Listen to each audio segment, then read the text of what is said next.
lights your path, you can see clear as day. Doubt cannot enter when you stand fast in truth. Just remember the mustard seed, and notice how it grows with every root.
Take my heels off. Welcome all. I'm Karen's daughter Jill. My brother Tod and I are so grateful that you're here with us today. Thank you to Pastor Craig for welcoming us into this sanctuary, which feels like the heart of our family as we were members here for 3 generations. Our mom and our dad were married here, Tod and I were baptized here, and we celebrated the lives of our grandparents, Edward and Gertrude Dolly Pike, right here in these same pews. Ed and Dolly already had 2 boys, Donald and Norman, when my mom came along in 1944. Both of my uncles are here and traveled in with their families from across the country to be here today. My mom was born in Tennessee, where my grandfather had been transferred briefly with Kodak, but within a year they were back, right up the street here at 190 Avid Road, where my mom grew up. My mom was a tomboy as a kid. She spent a lot of time climbing trees with her best friend Annette. My Aunt Martha lived right next door and had a great tree I used to climb as a kid too. My mom would also climb the hallway walls in her house. Yes, she literally climbed the walls. It must be genetic because I was known to sit up top of the wall now and then too, and my kids did the same. She also loved horses. As a kid, she would draw elaborate plans for stables in her backyard. Now, if you venture up to 190 Avondale, you'll see that she was a bit of a dreamer. It was a trait that I did not inherit, but she instilled it in me anyway. We'll get to that later. I also did not inherit her charm, and by junior high, her dance card was full. I know this because she had a diary she kept then, and she let me read it. It was like a pre-teen romance novel, and I could barely keep up with the plot of bowling dates and beguiled suitors. My mom looked like Grace Kelly and changed her hairstyle and color as often as supermodel Linda Evangelista. At 5'7", with an hourglass figure I also did not inherit, she did a little modeling too. She was a synchronized swimmer and softball player. The eye-hand coordination gene seems to have whipped. whipped past the first generation, sailed over most of the second, and is lost somewhere in the outgoing. She was a good student and attended Bucknell University as a math major and art minor. Yes, the woman could use both sides of her brain with equal adeptness. She told me she chose the program for the 8-to-1 guy-to-girl ratio and majored in math to prove that a woman could. She spent much of her life pondering how she should apply that major, but painting became a lifelong hobby. I was in awe of this because I can't draw a smiley face. My mom met my dad, Rich Johnson, while working at Kodak the summer after her junior year and married right out of college. She had my brother Tod in 1967 and me in '69. My first memories of my mom are of snuggling in her lap or in her arms when she tucked me into bed. She always made me feel safe and warm and loved. I was entranced by this notch in her pretty neck. It looked like a mini swimming pool to me, and I would trace it with my little fingers. I thought she was the prettiest mom in the world. She had great style, and I recall my parents hosting a fondue party, her in a fabulous hot pink jumpsuit with blonde hair piled in hot rolling curls on her head. Hot indeed. My mom was outgoing. I was shy and clung to her leg. She'd strike up conversations with strangers everywhere, and I'd cower behind her groovy culottes, embarrassed. "Mom, no," I'd whine, when she decided to pull over to the side of the highway to help a guy change a flat tire. Not kidding, true story. My mom was bold and uber competent. This summer I had a Karen-inspired moment that made me proud. I was helping to produce a short film I'd written. Shooting was starting in a week, and we'd yet to find the eccentric car we needed. I was driving about 2 miles from home when a beat-up vintage wood-paneled station wagon pulled out in front of me. It was perfect. What would Jill do? Think it's perfect and drive home lamenting not having the guts to pursue the driver. What would Karen do? Oh, Karen would most definitely follow the old woman home, introduce herself, and ask if she might borrow the car for a film shoot. I channeled my mom, and with my whining kids in the back, "No, Mom," did just that. Ann Westlake, the gregarious 80-year-old owner of the epic car, turned out to live just a mile from us, is from the Finger Lakes, loved the idea of loaning her car, and since became a friend whom I check on and who has supported me through the toughest months of my life. My mom loved to travel. When we lived in England for 3 years, we took trips all over Europe, including 4 ski trips to the Alps. My mom was a beautiful skier who glided down black runs with her skis parallel and her ski outfit du jour dazzling though she swished by. We explored France. She had studied French in school, Tod and me too, and we explored castles. But her favorite place to be was 7 feet down in a hole at the local tip. Yep, my mom loved nothing more than a treasure hunt, and she had discovered an old bottle dump in the woods. A group of men dug there regularly, uncovering 19th century ginger beer bottles, cobalt poisons, aqua cods with marbles in their necks. The value of each my mom learned as she shoveled dirt besides her burly new friends. At home, she scrubbed and boxed them up, creating quite a shipment for the day Kodak moved our family back to Webster. My mom also collected antiques and became a dealer. Along with antique stores, she loved hardware stores. In most households, if there's a collection of giant mechanical saws in the cellar, they belong to Dad. Not in our house. My mom was a skilled woodworker. She made funky chairs, elaborate bookshelves, and many bunk beds. She loved decorating. In the 80s, we had a black and white living room and a dining room with a funky geometric navy paint and silver wallpaper scheme she devised. She built decks, horse stalls, and recruited Tod and his friends to drill the holes for the horse fence that circled several acres at our Drum Road home. Once I came home from school, the dining room window was in a different place. She wanted to move it, and so she did. My mom loved animals and let us have them all. Cats, dogs, hamsters, fish. She finally had her dream come true when we lived in England and got a horse. Soon she got me a pony, and endless hours were spent together on horseback in Sunnydale, Wentworth, Chapel Common, and Windsor Park. At that time, we could ride up to the pub and tie our horses up in the area provided for them and grab lunch. That was dreamy. More nightmarish was when we were in the railroad crossing at Sunnydale train station and the loud bells started clanging and bright lights flashing, signaling a train coming. My mom's skittish horse reared up, slipped on the railroad track, and down they both went on the cement. My mom got herself and her steed up and out of the crossing and got back on, disaster averted. She was brave. She also once rode my horse through Webster Park in the winter and didn't realize the snow was covering an icy parking lot. Down they both went. She moved on to breeding and showing our Tibetan Terrier dogs after that. I joined her as she befriended the kooky characters in that world. My mom was the one Tod and I went to if we wanted stuff or needed a chauffeur. My childhood friend Bev and I were reminiscing last week, and she had been in the grocery store that day and saw a box of Fruity Pebbles and thought, Mrs. Johnson would have always let us throw them in the cart. Friends came to my house for the junk food. Shh, don't tell my kids. They also came if they needed a home away from home. Bev considered my mom her second mom. And they came, most of my high school class, for a month each fall to build our homecoming float in the backyard.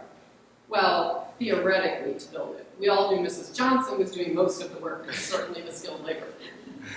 Our float was undefeated throughout high school, by the way. Sorry, Tod.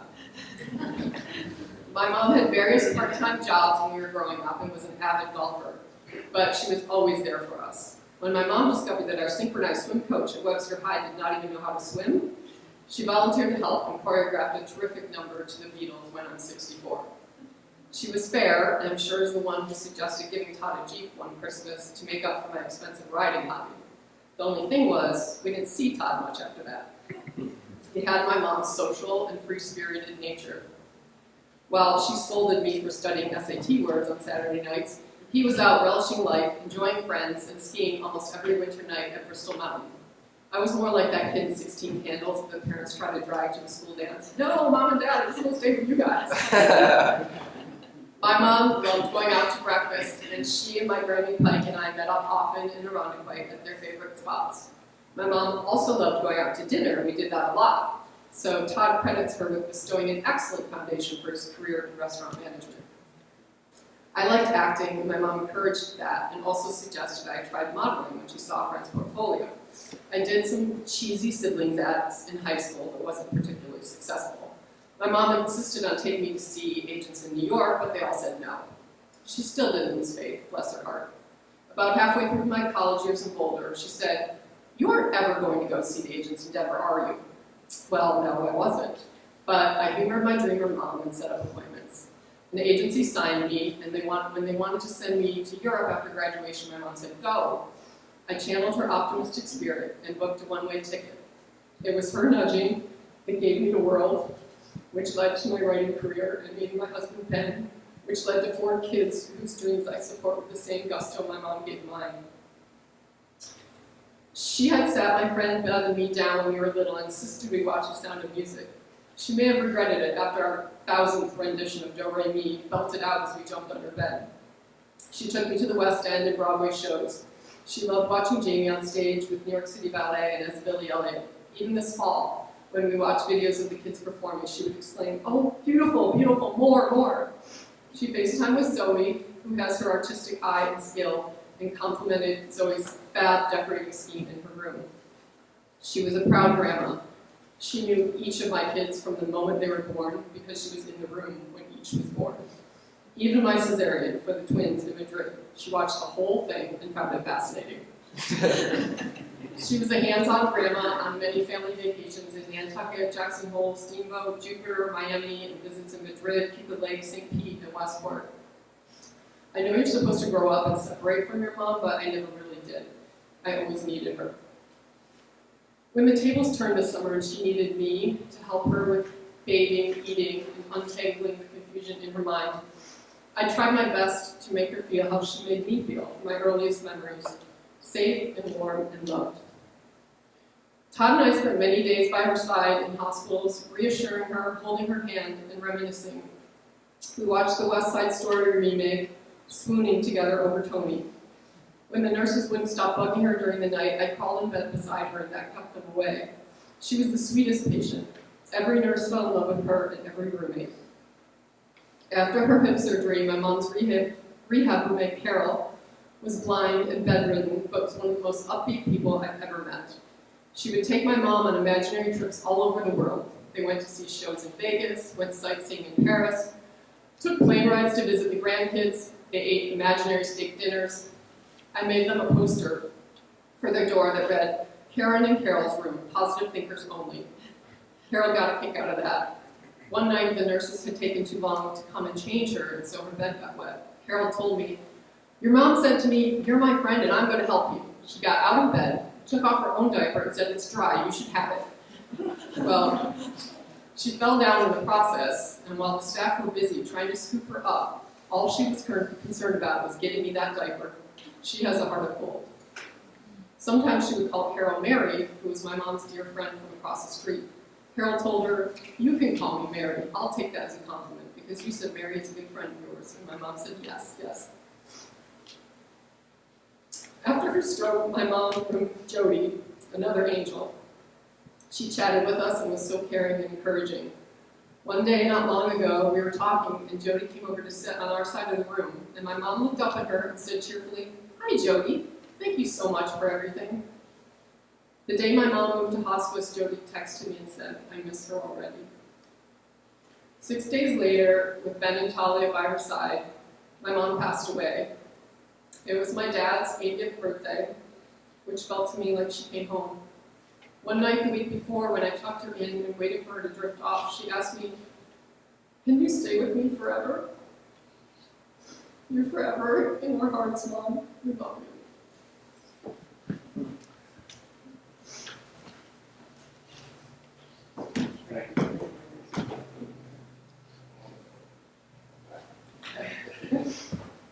My brother has been my rock through all this, by the way. He's amazing. I'm not going to read a tribute that same friend Mary in Florida wrote to my mom. She could not be here today due to a conflicting trip, so she sent this along. My friend Karen from across the street. I could not let Karen's memorial go by without letting everyone know how much she meant to me. First, I would like to apologize for not being there. Second, I would like to give some background on myself so you know how this friendship formed. I'm a 62-year-old public school teacher of 41 years, so yes, right there, you know I must be a little crazy. I have a lot of energy and love to be on the move. I think that's why Karen and I bonded so quickly. From my front door to Karen's, it's approximately 50 large steps. My feet are a size 12. When she moved in about 10 years ago, I was out in the yard with my big, hairy German Shepherd, Sapphire. She came walking over, Sapphire jumped on her and knocked her down, and it was instant love. From that day on, Karen came over every day while I was at work, sometimes with her dog, and let Sapphire out and played with her and loved her. We worked together in the yard, cutting and raking. Karen loved her sawzall. I came home from work one day, and Karen was in my yard hauling a dead tree she cut. I said, "What the heck are you doing?" She responded, "This tree has died. It's driving me crazy." Another time I came home after a terrible day at work and my house was clean with a note saying, "Sapphire, my dog, had a cleaning party." Karen had to coach my house and remembered it up until the day she left. We spent many nights having wine and laughing over how men don't have a clue and women are the bond that keeps the world going. I'm married with 2 grown sons and my extended family all live in Ohio, so I cherished our backyard talks and dog walks every night. We used to go on what Karen would call a junk run fix when I was depressed. She would say, "Time for a junk run. I've got the credit card, let's go." We'd hop on my golf cart and take off to the dollar store down the street. Karen loves socks. We would come home with 7 different pairs, one for every day of the week, she would say. Karen and Bob came for Christmas Eve and spent New Year's Day with us. Karen laughed at everything.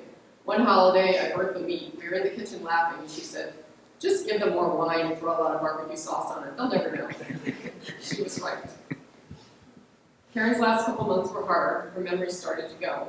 We talked about it. She said, "Don't worry, I will never forget you or Sapphire, but please help me if I do something dumb." I said, "We all do dumb things, don't worry." She came to my house one morning and forgot her shirt. I looked down and said, "I like that look," and took my shirt off and joined her. We both stood in my kitchen laughing and crying over the situation. She was a proud lady, and her parents meant the world to her. The last night she was over before going to the memory care home, we sat and talked. She was dressed beautifully with earrings and her hair done. It's like she knew a change was coming. She talked about her children, Jill and Tod, how she missed them and loved them. She talked about her grandchildren and how proud she was of them. She said, "Aren't they beautiful?" and she showed me a picture of them. Then continued to say, "They look just like me." And again, that wonderful laugh. The Sunday before she died, it was a beautiful day in Florida. We had Jill on FaceTime. She talked to her, which was wonderful. When we hung up, she turned to me and said, "I'm a lucky lady to have such a nice daughter." And I said, "Yes, you are." And again, she said, "She's beautiful." And I turned to her and laughed and said, "Yes, she looks just like you." Now I walk my dog, Sapphire, who won't move from the edge of Karen's lawn, waiting for her to come out the front door with a treat. How do I explain no more spa days? Yes, spa days, as Karen called them. Karen would come over and say, "Girls' spa day," and that meant a bath for Sapphire, nails trimmed and hair combed. And she didn't just stop at Sapphire. I was next.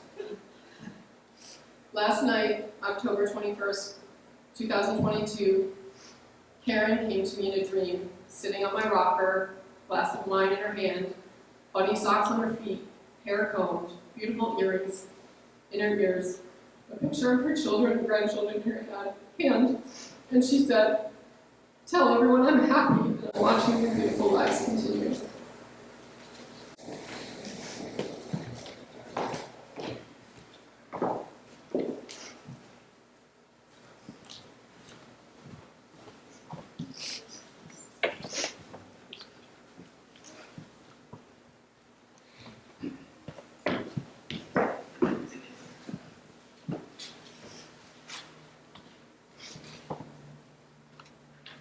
"56 years ago, I was in this same church for a different reason. I was getting married to the woman we are memorializing today. Karen was a woman of many, many talents. She was a good wife, a good mother, as Jill has indicated. She was a good golfer. She was a good skier. Karen introduced me to skiing in 1966 at Durand Eastman Park. I was from a flatland state of Iowa, and I always wanted to ski. There was an opportunity. Fortunately, Norm was in New York City working at the World's Fair, and his skis and his boots were perfect for me. When we went to England in 1977, a lot of things in Karen's life and my life changed for the better. And some of them were some of the things that Jill just mentioned. When we got over there, she decided this would be a good time to get a dog. We've never had a dog before. So she steadied up and said, "I want a purebred Tibetan Terrier." So she obtained Tuppence, the Tibetan Terrier, and purebreds are supposed to be show dogs. So Karen had to learn how to show a dog at a show. And Tuppence was very successful. Then Tuppence had a few litters, and one of the litters was a pup that we decided to keep. His name was Chelsea.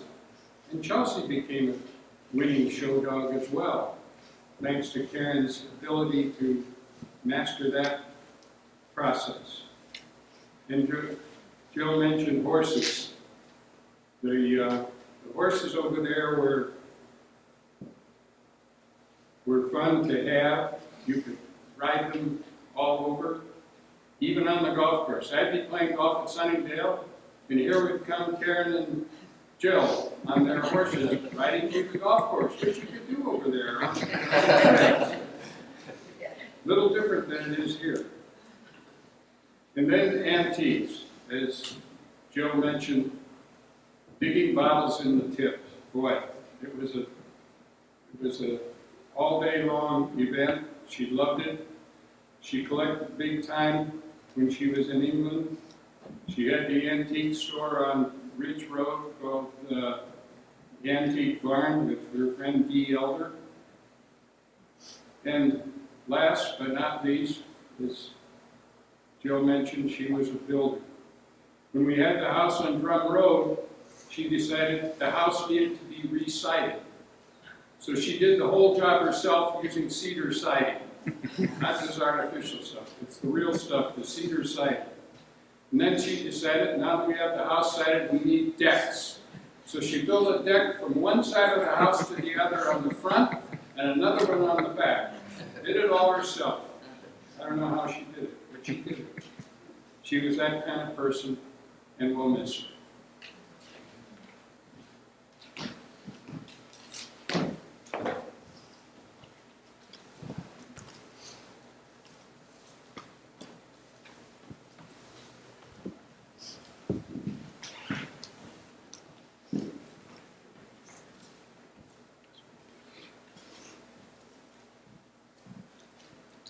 start off by saying I have to verify, Rich, everything you said is true.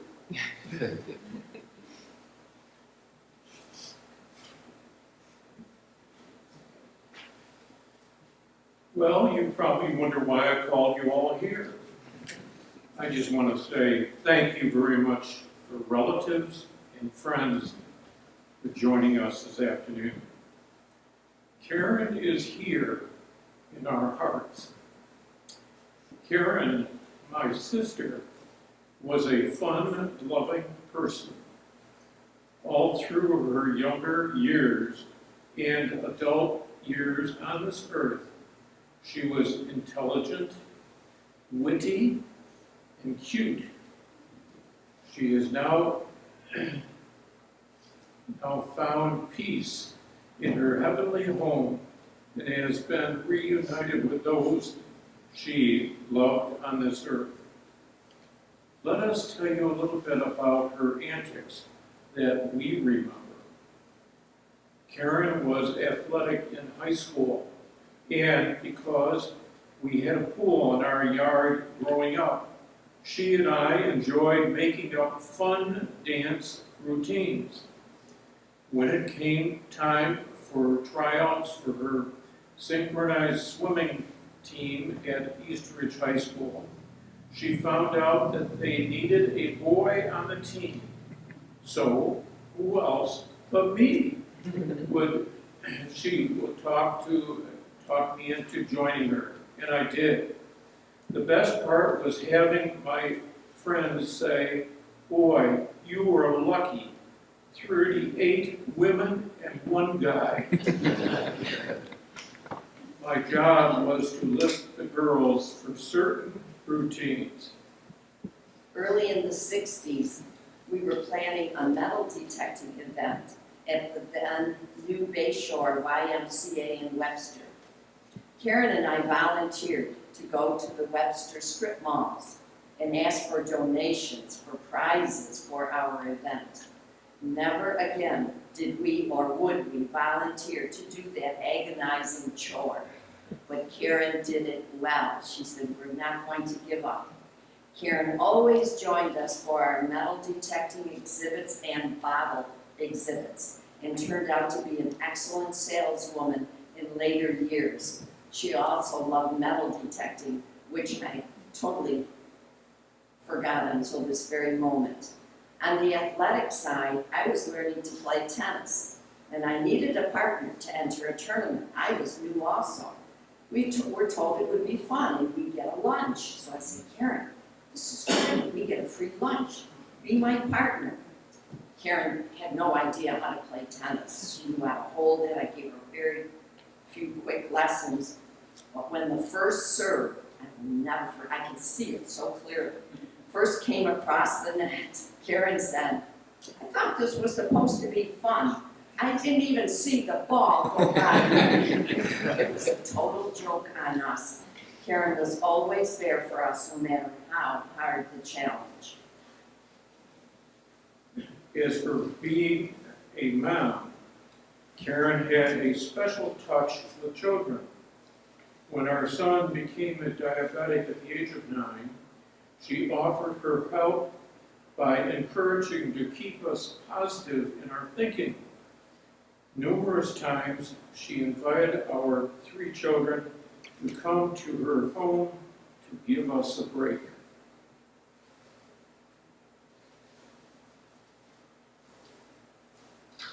Did I move? Our son Randy especially liked to go to Karen and Rich's house in Webster because Randy, I had an older cousin named Tod, and Tod, you could care less about Randy because he was like, 3 or 4 years younger than you, but he looked up to you. You need to know that. Of course, he's in heaven now with Karen too. Who knows what they're doing up there.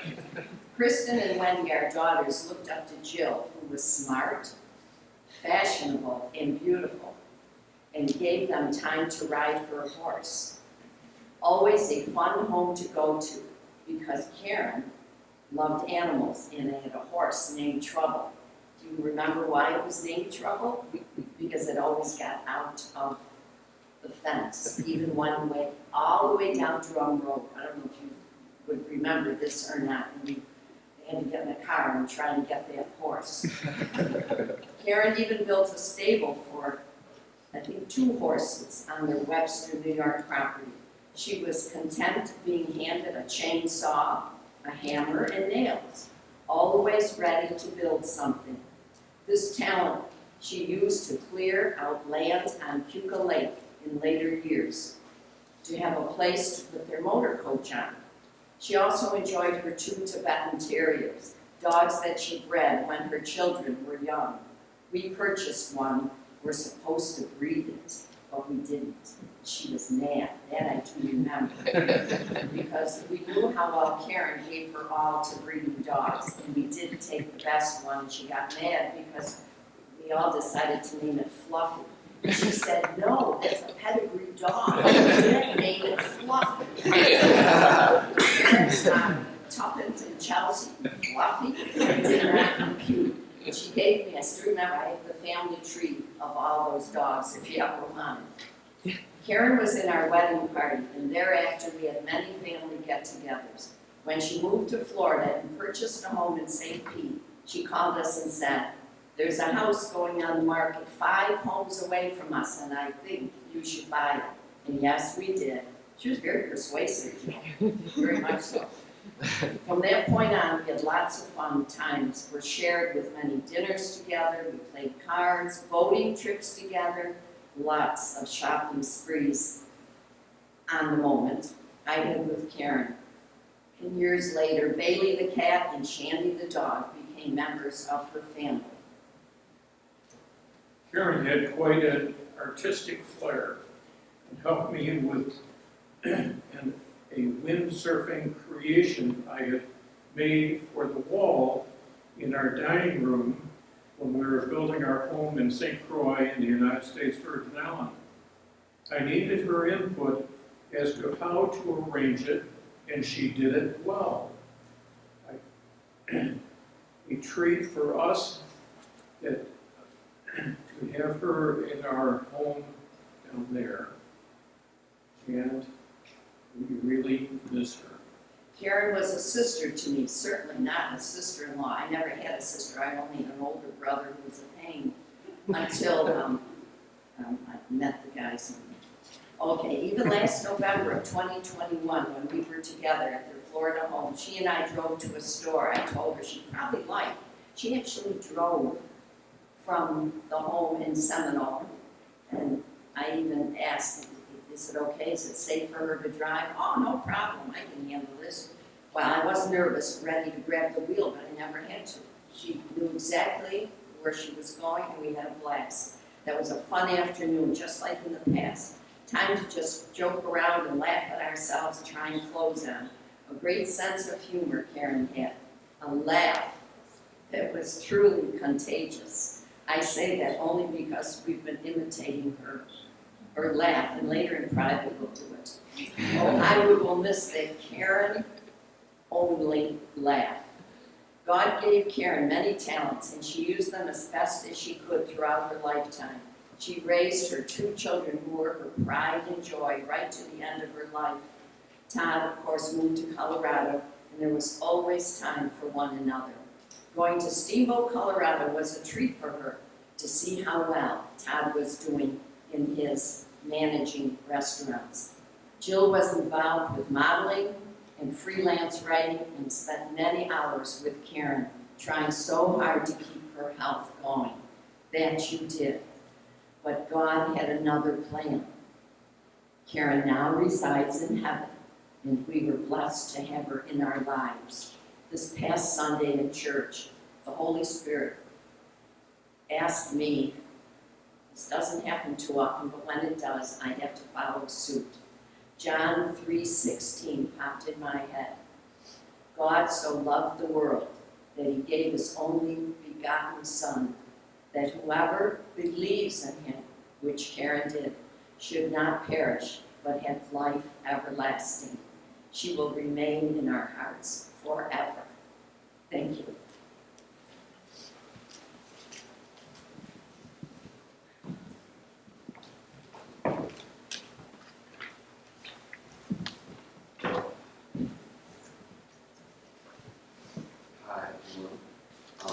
I'm not wearing heels, so I can't take anything off. I remember there were a couple of memories that pop in my head when I think about Grammy. One of them, we were sitting on the front porch on 14th Danbury Avenue, and she was trying to teach me how to draw. I can do a lot of things in terms of creativity, but I cannot draw. And I remember she said, just close your eyes and imagine what it would look like, and don't look at the page, just draw. And I couldn't figure it out. She was so unbelievably patient with me, and that patience, that really is who she was. She had so much life and so much energy every time that we spent time together. It was always just a blast, because she never really was down. And I remember finding out about her passing. I had seen her previous to in August. I got to see her and talk to her. I remember we went to